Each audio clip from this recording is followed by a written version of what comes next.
So what's up mga kasangno? Welcome back ulit sa channel ko. Haha. Can I be your superhero?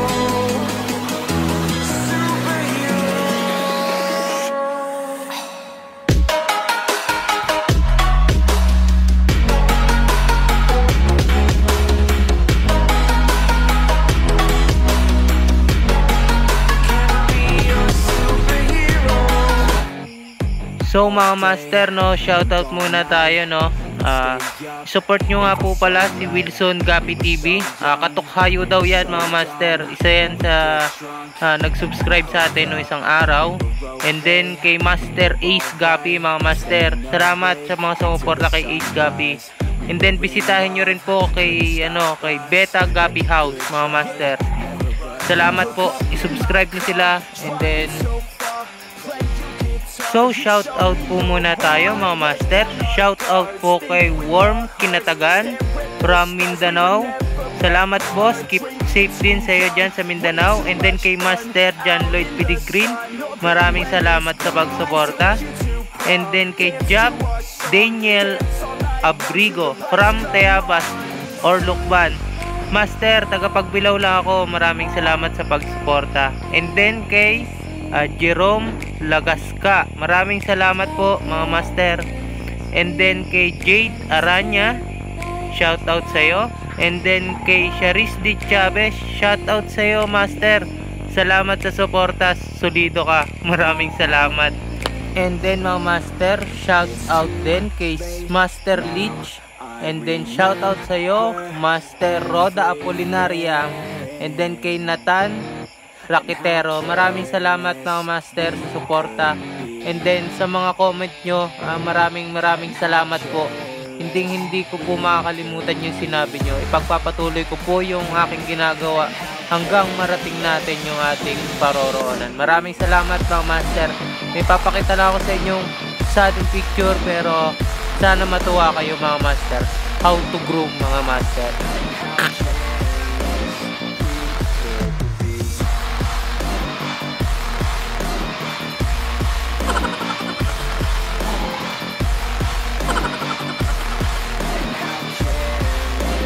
So ngayong araw mga kasang, no, welcome back sa channel ko.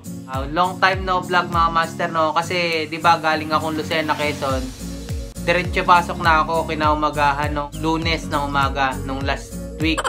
Ngayon hindi ko na napakita sa inyo yung yung dala kong isda. Pero ngayon papasilip ko sa inyo.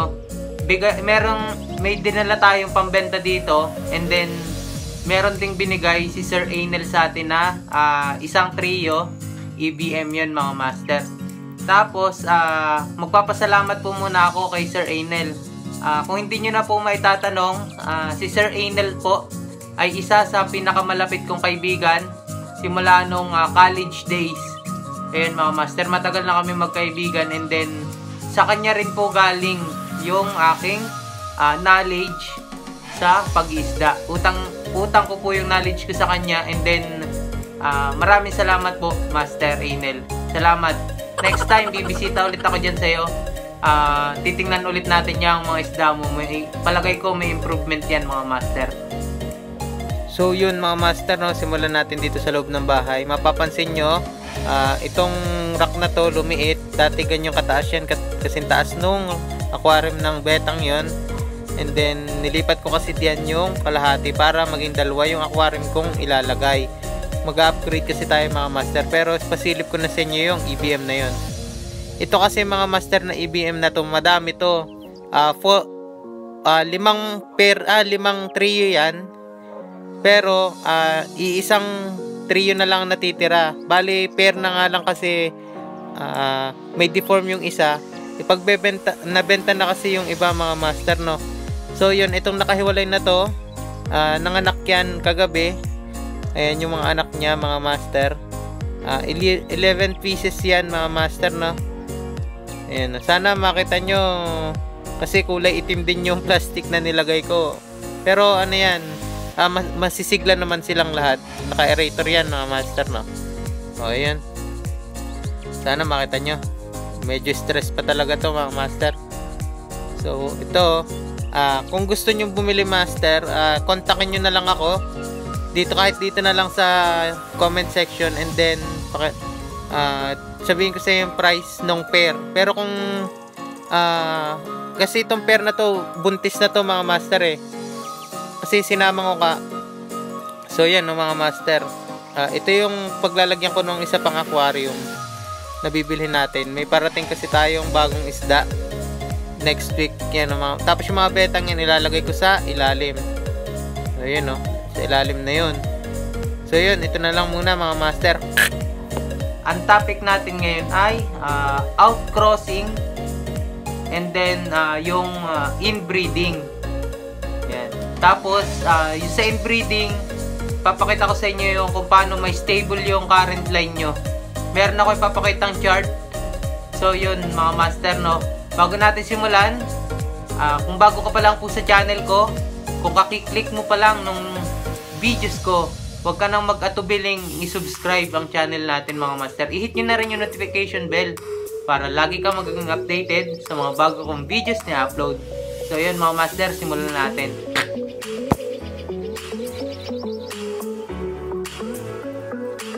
So yun mga master, simulan natin sa outcrossing. Ang outcrossing kasi mga master, para sa akin ay yung pag-enhance ng current line mo. Yan. Yung kumbaga ipapagandahin mo pa yung current line mo. Halimbawa, yung line mo maliit yung dorsal saka caudal. Meron tong bibili ka sa ibang breeder na ibang line na malaki yung dorsal saka caudal. Ngayon, pipiliin mo yon, yung future breeder mong yon, tapos i-cross mo siya doon sa doon sa current line mo, hanggang makuha mo yung malaki yung dorsal, malaki yung caudal. Ganun po yun mga master, ang pag-outcross. And then, halimbawa, gusto mo naman yung current line mo na malaki na yung dorsal at caudal, gusto mo namang patingka din yung kulay. Ang i-cross mo naman doon ay pipili ka ng same genes, same strain, pero ibang line na gapi na matingkad yung kulay. Yan. Doon mo naman i-cross yung current line mo para ma-enhance yung kulay, para tumingkad, and then yung isda mo gumanda. Yun mga master. Hindi agad-agad kasi tayo dapat mag-cross kasi medyo magastos din yan mga master, And then doon naman, halimbawa, kailan po ba dapat ako mag-outcrossing? Ayan mga master, sa pag-outcrossing kasi mga master, pag bumili ka sa sikat na breeder mga master, alaga yung isda niya. Pero hindi mo agad-agad kasi siya may i-outcross. Kasi maganda pa yung line mo. Pag pangit na yung nilalabas ng mga breeder mo, saka ka mag-outcross. Kung gusto mong i-enhance yung gapi mo, yung kagandahan ng gapi mo, saka ka mag-outcross. Ganon mga master, kung meron man diyang nanonood na YouTuber din o mga expert, turuan po natin yung ating mga newbie para hindi sila gastos ng gastos sa pagbili ng pang outcross nila o pang cross nila sa isda nila. So punta naman tayo dun sa pinakang main topic natin, yung inbreeding. And then ituturo ko sa inyo, may simple chart ako dito na natutunan ko lang din doon kay Sir Enel Abadilla mga master, Ito talaga yung knowledge ko talaga galing sa kanya. Na-enhance ko lang na-enhance, and then hanggang sa yun, hindi ko na hindi rin kasi ako expert, ayaw akong magsabi na ganito yung gawin nyo. Pero so ayan, ipakita na natin. Ayan. So yun, ang tawag ko dito sa chart na to, inbreeding technique to stable your current line. Ayan mga master, Ito yung the best, mas maganda to sa sa mga newbie. Madali itong madaling aralin. Yan mga master. Screenshot nyo na lang mga master, o kaya i-post nyo na lang yung video, tapos isulat nyo na lang din mga master, Ayan. Mga master, no? Breeder, galing sa breeder, bagong bili. Papaanakin mo siya papaanakin mo siya, kukuha ka dun sa anak niya ng 3 pair. Yung 3 pair na yon, ipag-breed mo yon, inbreeding tong dalawa, inbreeding yan. Tapos, pag may lumabas na dyan, kukuha ka ng female at male. Yung male ilalabas mo, ibabangga mo dito sa female na to. Tapos, doon naman sa kabila parehas din. Itong pair na to, kukuha ka ng male, female. Tapos, ibabangga mo dito yung female sa tita niya. Ayan, tito niya. Tapos, yung pag kukuha ka ulit dito, di ba? Kumuha ka na dito, ipipair mo yan. Pagka-pair niyan, magkukuha ka ulit ng female at male. Ayan, ito yan. Ibabangga mo tong male na to dito. Tapos, pagka may lumabas na dyan, kukuha ka ng female. Ganon din sa kabila. Male, female, ibagkabangga, kukuha ka ulit ng male. Pagtapos, ibagbabangga mo silang dalawa. Kasi malayo na yung genes nito eh. Parehas. Tapos, doon ka bubuo ng pair. Tapos, ulitin mo na lang para mas stable yung current line mo, mga master, no? So, yun. Pwede mo namang ipagbenta yung mga anak nito eh, mga master. Meron talagang mga ganda dyan. May lalabas na maganda dyan, mga master. Hindi talagang magkakalyan kasi pansin nyo dito, malalayo, medyo malapit nga ang genes, pero ano naman, iba na, ibang dugo na. Tapos, pwede nyo yung pagka anak na dito, pwede mo siyang i-backcross. I-backcross mo din. Halimbawa, ito, nag-anak na to, female, kunin mo. Tapos yung male, i-backcross mo yung female dito sa male mo para maganda yung kalabasan pa rin ng current line mo. Yan, mga master, no? Yun yung backcrossing. So, yun.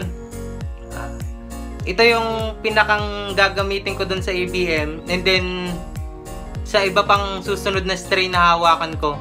Ayan, mga master. Ito kasi sana gagamitin ko dun sa Dambuir Mosaic. Pero, ang lumabas, mga di ba mga master, di ba, pinagbenta ko na yung iba, mga 10 piso lang. So, yun, hanggang dito na lang, mga master, yung video natin, no? Sana, may natutunan kayo sa video to. And then, sana, i-like nyo to, and then, subscribe. Huwag kakalimutan yung notification bell. And then, sana, marami pa tayong matutunan. Lumaki yung channel natin, mga master, no?